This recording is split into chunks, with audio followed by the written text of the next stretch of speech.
Hi friends, welcome to my channel. ఇక company నష్టాల బారిన పడకుండా కాపాడాలి, కుటుంబాన్ని కూడా కాపాడుకోవాలి అని ఆలోచిస్తున్న సుధాకర్కి హఠాత్తుగా ఊపిరాడదు. అప్పుడు అటువైపుగా వెళ్తున్న కేదార్ వచ్చి ఇన్హేలర్ సుధాకర్కి ఇచ్చి సుధాకర్ని కాపాడతాడు. అప్పుడు కౌశికి వచ్చి, ఏమైంది బాబాయ్, అంత టెన్షన్ ఎందుకు, నేనున్నాను కదా చూసుకోవడానికి అని అంటూ ఉంటుంది. అయినా సుధాకర్ శాంతించకపోయేసరికి జగదాత్రి ఇలా అంటూ ఉంటుంది, వదిన మీరేమీ అనుకోకపోతే నా దగ్గర ఒక ఐడియా ఉంది అని అంటూ ఉంటుంది. ఏంటది అని సుధాకర్ కౌశికి అడుగుతూ ఉండగా, కేదార్ని మామయ్య గారు దత్తత తీసుకొని ఇక ఎక్స్పోర్ట్ బిజినెస్కి సీఈఓగా చేసి ఇక కేదార్తో సైన్ చేయించి ఆ ప్రోడక్ట్స్ని ఎక్స్పోర్ట్ చేస్తే ఏ ప్రాబ్లం ఉండదు కదా అని అనేసరికి ఆ ఐడియా వాళ్ళందరికీ బాగా నచ్చుతుంది. ఇక సుధాకర్ హాల్లో కూర్చొని గంభీరంగా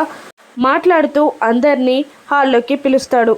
నేను కంపెనీ నష్టాల బారిన పడకుండా ఒక నిర్ణయాన్ని తీసుకున్నాను అని అనేసరికి, ఏంటి మామయ్య గారు అది అని నిషి అడుగుతూ ఉంటుంది. కేదార్ని నేను దత్తత తీసుకోవాలని నిర్ణయించుకున్నాను అని అనేస్తాడు సుధాకర్. ఆ మాట వినగానే నిషి, వైజయంతి, కమలాకర్ షాక్ అవుతూ ఉంటారు. ఏంటి మీరు అనేది అని నిషి అడుగుతుండగా, చెప్పేది వినబడట్లేదా, నేను చెప్పేది ఒకేసారి చెప్తాను.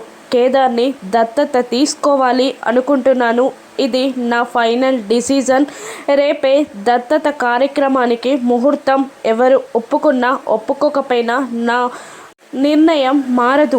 నా నిర్ణయాన్ని అందరూ అంగీకరించి తీరాల్సిందే అని సుధాకర్ కరాఖండిగా చెప్పేస్తారు. సుధాకర్ మాటలు విన్న కేదార్, జగదాత్రి, కౌశికి ఆనందంగా ఫీల్ అవుతుండగా ఇక నిషి, వైజయంతి, కమలాకర్ మాత్రం షాక్ అవుతూ ఉంటారు. ఇక ఈ దత్తత కార్యక్రమం కరెక్ట్గా జరుగుతుందా, కేదార్ని సుధాకర్ దత్తత తీసుకుంటాడా, లేదంటే నిషి వాళ్ళు ప్లాన్ చేసి ఆపేస్తారా, రానున్న ఎపిసోడ్స్లో చూద్దాం. Thank you for watching.